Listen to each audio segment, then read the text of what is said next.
Mr. Ambassador, as you know, both the Philippines and South Africa, in these contemporary times, we do share fresh memories still of essentially revolutions.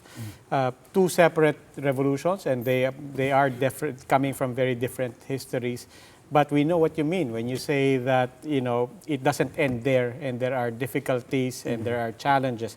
What do you think are some of the shared lessons that you've had in recent decades and that we can share with the Philippine experience as well, in terms of how difficult it is after a revolution? As they say, in some respects, winning a revolution is easier than running a government. What are some shared lessons, do you think, between our two countries?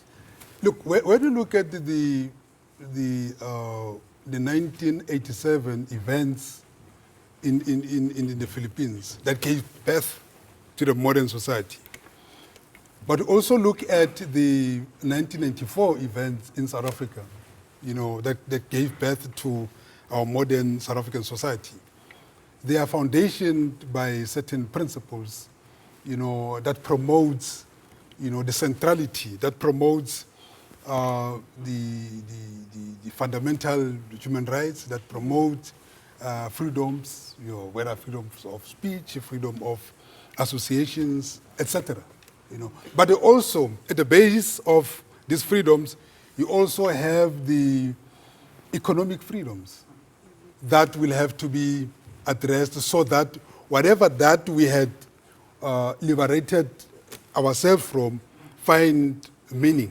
That's right. Because if you don't have an economic system that attracts people from the periphery to the center, then the whole process becomes meaningless. Now, there are lessons that South Africa and Philippines, you know, can learn in terms of promoting these values, you know, in terms of making sure that there's an entrenchment of democracy, making sure that the poor of the poorest have access to economic opportunities, you know. So there already exists an avenue where, you know, the two countries can share experiences.